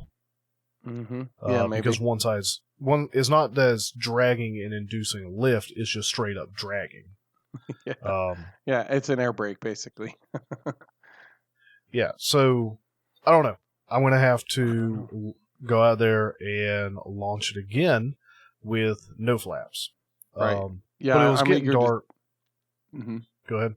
I was going to say I'm eager to hear your report on that when you give it a go, because I'm what I want to hear for you and for your Spitfire is that you went out, you gave it a go with no flaps, and it flew great. You trimmed it out, and it was awesome. And you go, thanks for repairing it, and I'm glad I get to fly fly it until I crash it again. Which hopefully will be a while. Yeah, and I think what I'm going to have to do to test whether the issue is in a misaligned tail section, I may go ahead, because now I got landing wheels freed up again since that one landing gear failed. I may try to do some under the wing wheel mounts for the Spitfire, so that I can do a taxi test. That'd be fun, and see if that tail section's out of alignment. If it is, then in a taxi test, it'll just want to cut a circle. It's sort of how that works in my head. Okay, and that sounds about right. Yeah. So I'm eager to see what you end up. I would love to see you take off without flaps and see if it behaves better. I think it will. I mean, the other thing is, you just again look down the plane, and you should be able to tell if it's a kilter, how much. You should be able to tell if it's like whoa, or if it's like no, that because I remember looking down and kind of going, no, this is in line. This should be close enough where the rudder should be able to correct for that. And if you have to, once that's corrected, you're just doing a bank and yank. Not that that's what I want you to fly with all the time, but if that's what it ends up being, then so be it. So your Spitfire, because that's pretty much all my flight. Okay. I took my Spitfire, again, CPAC, 10-inch slow fly prop on it, and I'm trying to remember what the heck the first flight was. I think I just let it into the air to make sure it was still flying the same way. I remember it flying, because yeah. So I flew it around, and I think I had to do a little bit of trim, but it was flying really good. And then I was noticing, I'm like, this darn flying with the sun behind it, and and it being, again, we're doing the dusk silhouette fun, and I'm like, that's fine. So I'm flying around. I'm like, okay, cool. You know what? Before the sun goes down even more, and it definitely is silhouette flying, let me get my son on the sticks, and I should be able to. If he's high up, I told him, I said, son, this is going to get a little tricky as we fly. I said, let's keep it up high and let's not try to do any inversions. I said, but let's get that buddy box. So he grabbed the key. He's like, oh, cool. He grabs the controller, he plugs it in, and he goes, and we're flying. And this is a big field too. I think it's almost like a half a mile or a mile in front of us is just pretty clear fields with a dotting of trees, like big bushy oak tree kind of trees, right? I'd give it a third of a mile tops, honestly. I'll tell you what, you keep talking, I'll Google it. Okay. All right. So, I, after I brought it back in and I was pretty happy with the flight, everything was kind of trimmed out. So I got my son on there and I said, all right, well, let's go. So I flew it up. I got it flying, I think away from me. And I said, all right, it's going to be yours in 3, 2, 1. And I popped it over to student's plane and he started flying around. He had a great time for about a minute and a half. And then he started flying away. And I'm like, oh, okay, that's still pretty far. Like, but we need to bring it back. Like, it's starting to get small. It's tough to tell if it's like what direction it's going. And, it's pretty far out there. He's like, oh, okay, well, we'll bring it back. He tried, and when he started getting it lower, and, I'm like, okay, well, let me take control of this. And as he did, as I did, it, I'm trying to remember if it started doing a weird maneuver or I dumb thumbed it and started to bring it in, and I tried to pull it out. And I think I had it at full. So what I realized after the fact was that this thing was pretty responsive. I think I had the whole thing at full rates. So this Spitfire was cranking and yanking all over the place. And I brought it around, and I heard this. I think you were out there looking for. What were you looking for? I was looking for your canopy that you had tossed off. Oh, that's right. Previous. Yeah. Yeah. So I had the FPV camera stuck into the canopy, and that was into the plane, and I'm flying it around on that first flight, and the canopy comes off, and that's why you landed the first time. Yeah, it starts fluttering down, and the camera, I'm like, I think it's still attached. I think I could see some wiggling around. And you're like, well, after when I brought it in, you're like, let me go get the canopy. You guys keep flying. I'm like, are you sure you trust us? And you're like, nah, that's fine. So, off we go and we fly without the canopy. And, again, it's behaving itself really well. And so you're like halfway out there. And all of a sudden I lose control of it and it starts going down below the tree line. And I see it come around almost like a Cuban 8, where you kind of come around and flip the plane over and it's going fast, and it goes, and I like cut the throttle, and it goes right into the woods at about, I don't know, a little bit over head level. And I hear from clear across that whole field, I hear this sickening crunching sound. And matter of fact, it reminded me very much of this the same sound your Spitfire made when it yawed all the way to the right 180 degrees back into the woods behind us. Nope. And I remember I was like, Joe, that doesn't sound good as I'm flying my plane. I'm like, that doesn't sound good at all. And you're like, nope, it isn't. I'm like, uh-oh. Well, that didn't sound really good either. And it was like way out there. I was like, oh, shoot. And you're like, no, I'll get it. So, I was already out there, yeah. Yeah, you were like halfway out there. You're like, I'll just go get it. So you go, and meanwhile, like my son and I, we were just kind of talking about what happened, and I want him to know it was, okay. I said, Daddy had control of that, and I goofed it up. And you go over there and you pull it out, and sure as not, the thing is fully intact, ready to go. Everything's A-okay. Right? And I said, I'm shouting across the place, which I guess you had a hard time hearing me, so we had to get considerably closer. Yeah. And real quick, I pulled a measurement on that front lot. It is a 1/4 mile across. Oh, okay. That's the full length that we were flying in. It sure felt like a lot bigger than that. Yeah, when you're walking it. So I pull your plane out of the bush, really, and I know you were worried that you had done some serious damage, but it just kind of hit. It sounded like I branches. took down a tree. Well, you didn't. Okay, good. Yeah. So I pulled it out and started hollering at you. Tried to wave at you. It's good. Yeah. It's good. And yeah. And you're like, yeah, go ahead. Do you want to fly it? Do you want to take off? Do you want me to throw it? And I don't know how well you can hear me. So we got considerably closer, and then you realized you what wanted I was me to saying. fly it back. Yeah. Yeah. Like save you having to walk out, save me having to carry this thing. Let's just, So we said let's do a pre-flight real quick. Yeah. And so you started hollering, left, right, rudder left, rudder right, up, down. Yeah. And you're like, yeah, all good. You're good to go. And you said, okay. All right, throttle up in 3, 2, 1, and you're like, there you go. So yep. I kicked it up to about, I think it was like 60% throttle or so, because I know that the Spitfire takes off pretty well that way. And it came out of your hands, and it immediately turned to the right, which is pretty much what it's been doing lately. I don't understand why, but it does. It just off to the right. And all of a sudden I'm like, and from the distance I was at, I thought we were skimming along that really far tree line. Right. And so I panic. And of course, I don't know what a rudder is, apparently, because that probably would have fixed half the problem. And so I'm starting to bank and yank, trying to get it around, and you see it like wiggling, and you're like, what are you doing? Yeah, I'm also saying just like fishtail in the air. I'm like, what is happening? Maybe there was more damage than I thought. No, that was just pilot error. That was just pilot panic, more like. So I'm wiggling around, and it's like going all around across. I'm like, oh God. And I can't remember if I tanked it into, like, I ended up like cutting the throttle and just doing my best to bring it down sort of gently and not send it into that tree line, which I thought was right there.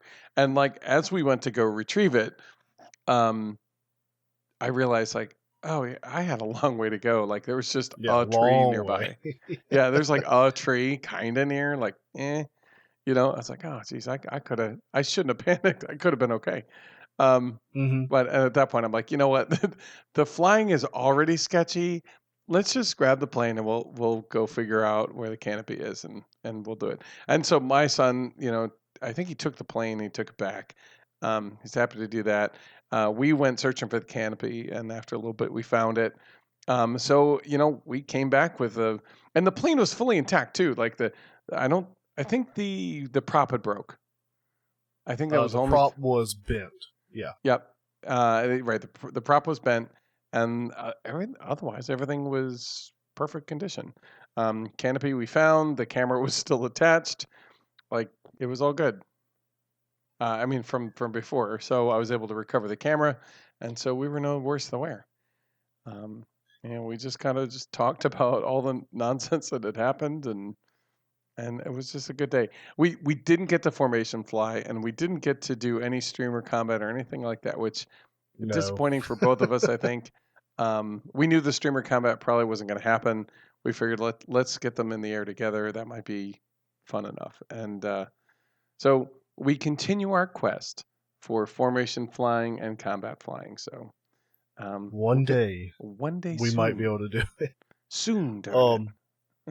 So since I had Google Earth pulled up and I was pulling the distance on the front of that, the front field of the school, just so you know, we were at just under 1/10 of a mile, which I guess I could convert that to feet. We were 425 feet roughly apart when I had it in my hand and we were doing the pre-flight and then did the hand chuck.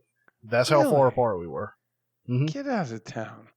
I swear that sounded like, that felt like way further. I guess. I'm thinking of like if I laid down a football field in between us, I suppose that's about right. Yeah, football field, almost a football field and a half, yeah. Is how far apart we were.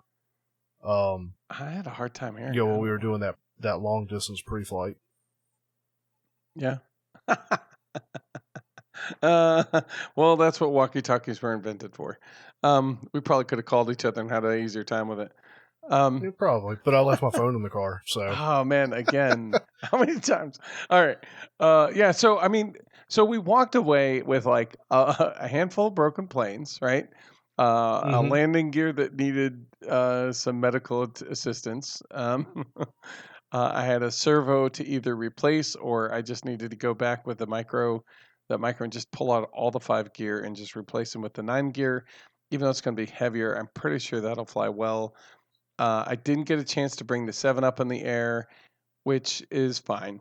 It was just one of those, like, by the time we got around to it, it just wasn't there. I didn't fly the Flea.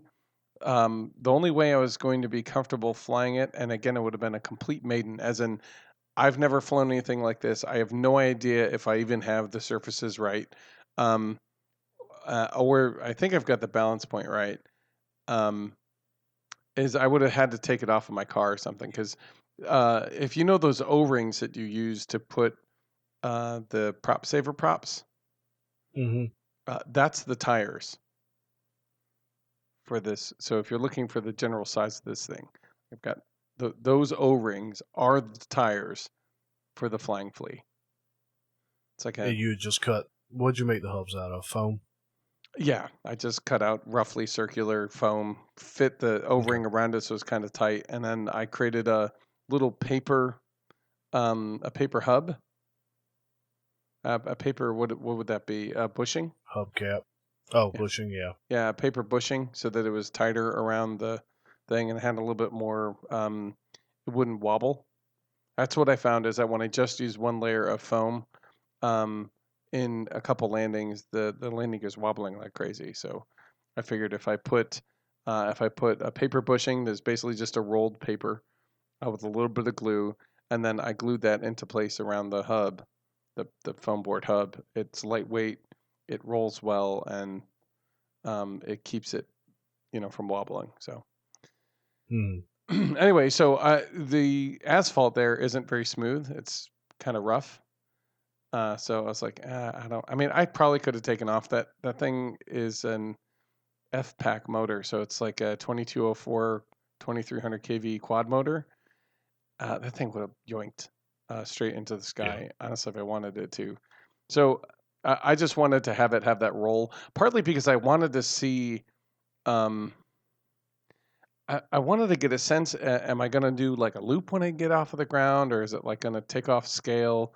Or what? Like, what's going to happen with this thing? Because I guess I'm just not confident that, though I'm confident that the build is done pretty well. I'm not really confident about any of the angles of the wing or any of that stuff. So, like I said, I did my best to make sure that they're where they need to be. And you would notice that I think one of the anchor points on the wing, I think I didn't set deep enough. And so it's not even with the other side. So it's just slightly, probably about 2 degrees up high on one side, which when it comes down to it, is it going to destroy the plane? It'll probably hang on the front wing pretty much. And it'll have like a slightly one way or another tendency. And I'll probably just have to put a little bit of rudder into it to correct, hopefully. But anyway, that said, I figured I'd go find a nice concrete sidewalk or one of those parking lots that have like that tar coating, so it's relatively smooth, and just use that, and hopefully cross the fingers and hope that it gets off into the air and I don't crash it. So, but I like the way it looks. It's looking good. I've taken plenty of pictures in case I crash it. Yeah. It was a good weekend. So, yeah, it was. With the flight stories pretty much out of the way. So we're recording today's Monday night, rolling into Tuesday morning. So we've got a build party coming up this Friday, which by the time this releases will have been So for you guys, if you're listening on Saturday, would have been last night. So thank you for everybody who did come out and enjoy building with us. I know the plan is, Matthew, you're going to be building the T6 Texan? Yeah, I believe Sam is going to be sending up the T6. It's his newest model that he's about to release. He's finalizing the skins right now. And he just wanted to have me go through the build experience and fly it around. And he's excited. I know it's a beautiful looking plane. It is. There's the Reno Air Races. One of the classes of that air race, it's a T6 Texan. So a bunch of those will come in and try to race each other every year. So a lot of people, I think it was used as a trainer in the military. And, since then it's been used to just have a good time with. And so I'm looking forward to building it. I'm excited to see how it goes together. Yeah, I'm excited about that, and I'm excited about you having a 7 because that is one more plane that we could possibly be doing formation flying with, possibly, and or combats. So I am looking forward to. I guess by the time it's done, it'll be build night was enjoyable, and I enjoyed building the 7. Which I will go ahead and say. Speaking now as though it were Saturday, the 7 is not quite built. It's going to need some more work, so that's going to be on my workbench moving forward. Yeah, we're kind of in this weird spot right this second where we have a build party right before the release of an episode. So, speaking a little future past tense. Exactly. Yeah. So yeah, pretty much moving on from that. Remember that through the end of November, the Hangar RC's 10% off discount code continues. That's until the end of November. ARCN-BN1. All lowercase gets you 10% off off the whole shop. So thanks, Sam, for letting our listeners have that code. Hopefully you guys take advantage of it. And if you guys take advantage of it, awesome. And if you don't, just remember you can always go by, pick up something, or he's got the PDFs for download over there. Awesome. Now, Matt, we knew tonight, or this episode was going to be a little different because we didn't really have a dedicated main topic. We had a couple. Yeah. We had one that we were going to talk about, and then we started thinking about. So, man, that's going to be a little more than we're ready for right this second. Yeah, we had 5 or 6 really. We had a bunch of different options, and none of them, I don't know, none of them really felt quite right now, and that's okay. I think one of the things that I love about doing this show with you, Joe, is that we just get to talk about, what the heck we see. And we don't typically talk about it on the show because we typically have a topic that we want to cover, something that we want our listeners, our noobs, to kind of make sure that it's in their vernacular, that they've got it, they've heard about it, so that way when they encounter it, if they haven't already, that they're ready for it. But I guess just I love getting together with you and just talking about the different things we've seen in RC, and just getting together and talking about all sorts of other things. We both listen to some other RC enthusiasts and stuff, and we peruse YouTube just like everybody else. And there's always, every once in a while, there's always like, "Whoa, did you check out this guy? Did you see did you see that?" Sometimes like, "No, I didn't." And so we pass the information back. We start watching. Whoa, check that out! Or like, I can't believe that. Like, for example, Yusuf, somebody or other, he's doing the what is it? Y35, the Harrier. He's basically built the framework and all the core stuff with like a 90 millimeter EDF and like a 60 millimeter for balance, and he's got all the ducting and computerized leveling system and all that kind of stuff, and he's hovering it in his living room or something. It's awesome. Like, I've been following his stuff, and he really didn't just go like, I think I want to build a Harrier because it's cool looking. Like, no, he rebuilt the whole engine system in RC component fashion. You know, it's okay, because you were saying like he's rocking out some 3D printed parts and stuff to handle the deflection or the transition from backwards thrust to underneath thrust for that vertical takeoff. Exactly. The whole rear thrust tube has it's like two 45-degree sections. So one of them kind of looks like a trapezoid and the other are kind of in line. But when they twist, it rotates them both so that they're 45 and 45 in a 90-degree bend. So then the thrust is directly downward. So couple that with I think the 60 millimeter EDF in the frontward section of the plane, and then the two ducts that are on either side that kind of bleed off a little bit of thrust and push them so that the balance is in the wings, and it's a vertical takeoff craft. Which then you flip the thing, and all the gears work to realign the tube so that it's straight again, Right. and off it goes like a jet. And it's beautiful. It's a work of art, honestly. It's about the size of a small dining room table. I mean, so it's not Yeah, I like think I it's saw the this little video guy. of him doing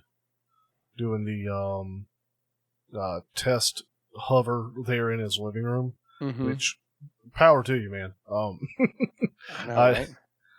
I wouldn't be brave enough to fire that up in my living room. Right. Yeah. I'd be busting all sorts of stuff in my house. Yeah. And he's like, again, it's one of those people you're like, maybe that's a guy we could get on here and just talk to him about, like, what kind of process did you go through? Did you download the original plans by the original company and kind of mimic what they were doing? Or did you just come up with something on your own? And obviously, if you go through some of his videos, you can tell he's done many iterations of almost every component. He has like one servo that does there's a bunch of control linkages that end up doing 7 different things. So when he does flaps, it's like flaps in 6 different places, as well as closing off of ducts and opening up of other ducts, and deploying flaps and then extended flaps. Like it's incredible.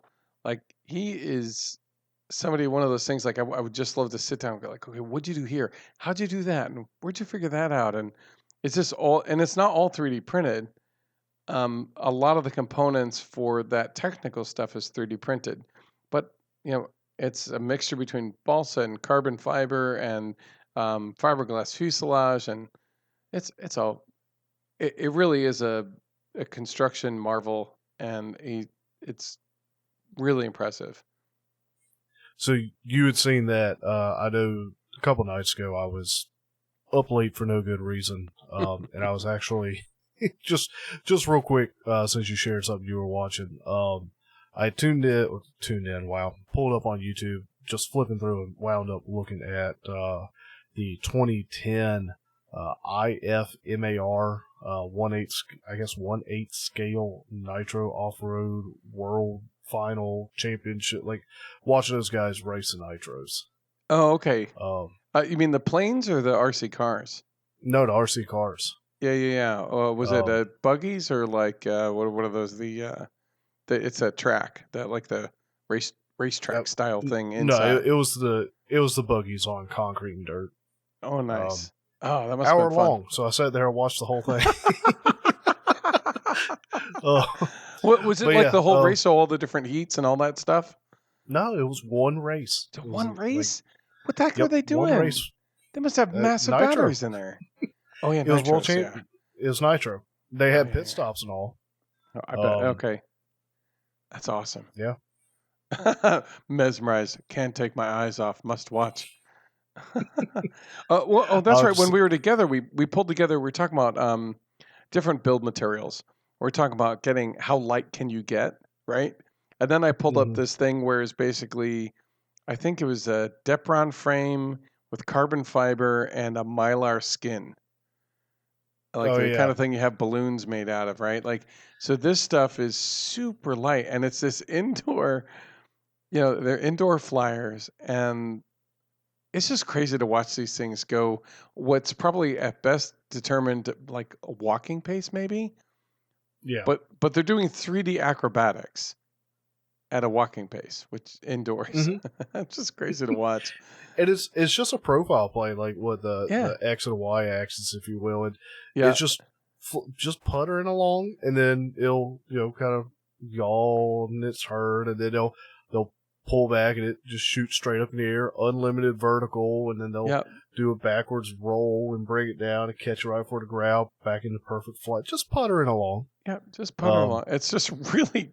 It's really like that, like the Nitro. Like it's mesmerizing to watch. Like I can't stop watching. It's like, and then I think about it, and I'm like, this RC industry, whether it be, RC cars or other, it's really interesting. The variety, that of creativity and ingenuity this hobby has sparked. Really. Mm-hmm. I mean, I know in aviation, we're just talking major topics of flight styles or flight types, at least a dozen. I mean, off the top of my head, one of those is that indoor Mylar stuff. Like that's a separate world compared to like, let's go out to our local park and fly some stuff around, or do we get a giant balsa plane that's like a quarter scale? This stuff's like, 20 feet long, and let's fly it out in, a farm. That's one totally different thing. And you got these people chucking gliders into the air, like twisting around like a discus thrower, and they huck it up into the air about 150 feet, and they try to catch thermals and stay up forever. Usually the flights are like, about a minute or two. But I mean, that's another world. Like that's totally different than their slope flying. Like it's just crazy. Like this is a very interesting, diverse hobby where like all you have to do, if you find something that makes you excited and happy, you really don't need to go anywhere. Mm-hmm. Just stay in that little niche and have a blast. And it's crazy that there's people all over the place doing, you are not, whatever you think you might be doing alone right around the corner. Like I promise you, there's thousands of people who come together every year for competitions and just to have fun and talk about the hobby and the aspect of the hobby that they love. It's crazy. It's crazy stuff. Yeah. So coming up towards the end here, and what we were getting at towards the beginning of this section was we don't have a main topic for this episode. So we ended up just running real long on flight stories and flight buildings. We had a topic and we started looking at it. I was like, oh, that's going to be, that's going to need a little more research than we had time before this episode. This episode came up on us quick. So and we'll have apologies about that. That's okay. I mean, and we'll have it too. It's more because we want to make sure that we do it justice. It's talking about one of the next major components of your plane, and it is one of the most critical pieces that you can have in your model. And we want to make sure that we understand it correctly, so that when we talk about it, we're not misleading or, basically throwing your way off, or you're not yelling at your radio going, what are you guys talking about? You don't know anything. And the truth is maybe we don't. I don't know. But we'd like to steer you in the right direction, So we want to make sure we have time to get the understand it properly. Yeah. Definitely. Well, so I guess the last major thing, and then we can work on closing out, is Matthew and I have been in the works for a little bit, kind of tinkering around building the website for this podcast. Do we have a drum? Oh, you have a drum roll? No, I don't. Okay. Well then, yeah. Podcasts. So Matthew and I have been working on getting a website together for this podcast. It's nothing amazing at the time. It's very basic, very simple, very straightforward. Yeah. But rather than letting it sit on the back shelf and continue to hang out there and not do anything, there's a little bit more we want to do with it, but we're going to go ahead and open that up and make it live so you guys can see it. Yep. So feel free to head over to aviationrcnoob.com AviationRCNoob.com. .com. Whoop, whoop. Remember the 90s? Yeah, I know, right? So feel free to go over there, check it out. We'll have all the episodes listed there. And then we're working on putting together maybe some articles of major topics we've covered. Exactly. I know I've got a section I'm working on putting together that was based on our flight kit or our field box episode where we're talking about the list of what we've got in our kits. Yeah. I've got a community tab set up right now that I plan to use, or we plan to use, to have pictures from us and from you guys. I know we've had at least one person send in pictures, and I had talked to them at the time that if in the future we were able to do something that we could utilize them. So those pictures will be up there in the near future. So if you guys have pictures of your planes that you want to share, feel free to send them in, and we'll put them up there on the website to be shared. Show us what you're working on. We'd love to see it, honestly. Yeah, and it could be your plane, it could be your workbench, whatever you got. And then the last major thing that's up there right now is a contact us form. So if you want an easy to get to way to send us information, feedback, comments, episode suggestions, if you got a topic that you like covered that we haven't hit yet, we've got a contact us form where you can fill that out and send us your thoughts or what you want to hear about. Awesome. I think that about closes it up. Matthew, what's going to be on your bench in the next week or two? I think we're going to get back to that papercraft, and I'm also going to, as I'm starting to pile everything in my hobby room, and I'm trying to remove it from other places in my house, and limit it to basically 2 zones instead of like every room in the house. I'm going to put everything back into the place I originally envisioned to have it, and so by doing so, I'm also going to get into starting to do the cleanup, which nobody ever wants to do or likes. But cleaning up sucks, man. It's more just organizing, and I am not. I'm not an organizer. I'm just not. Like, I feel like every time I put something away, I forget where I put it, and it's almost worse than having it in the pile of this or the general location over there, 3/4 of the way down under the yellow paper.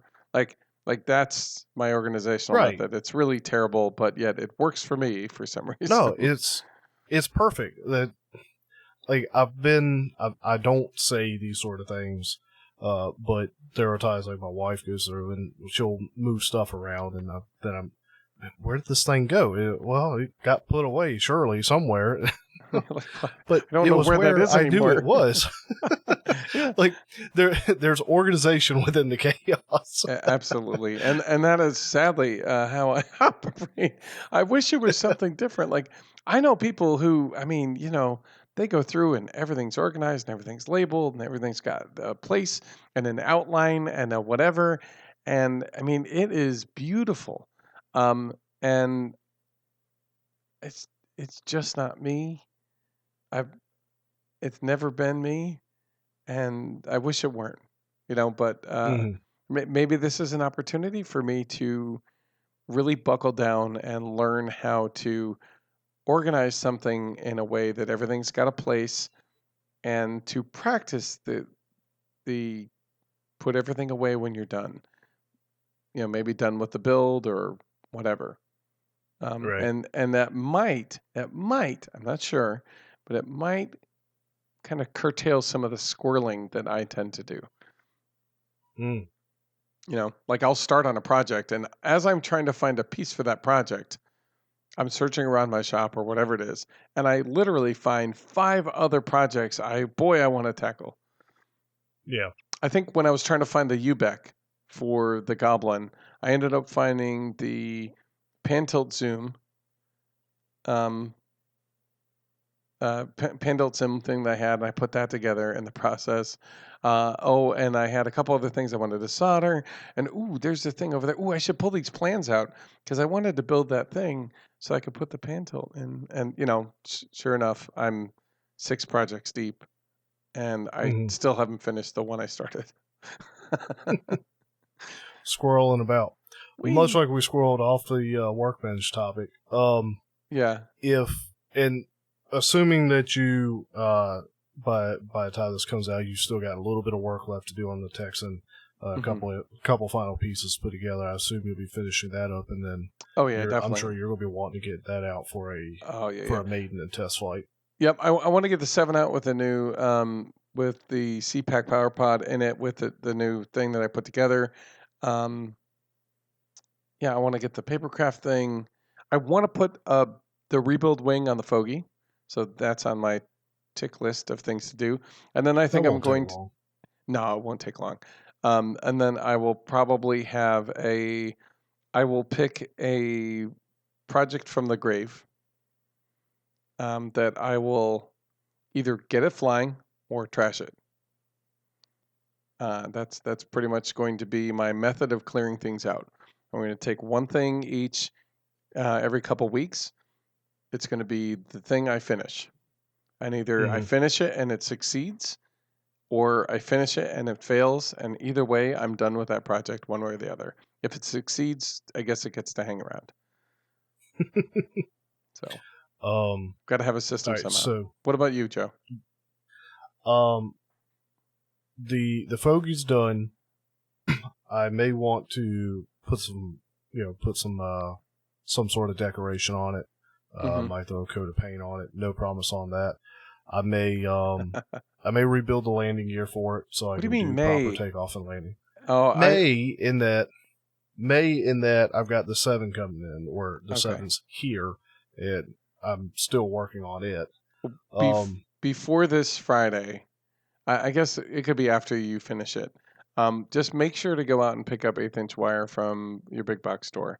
So that way we can build you that landing gear that I have for the 7. I think you'll enjoy having it. Oh, yeah, that's right. Yeah. It's not going to work with landscaping wire, that's for sure. that landing gear on your 7 turned out really well.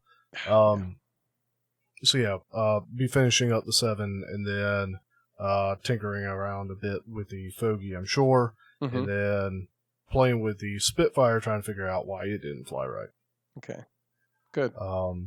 That sounds like a pretty full week or 2. Probably at least 2. So, nice.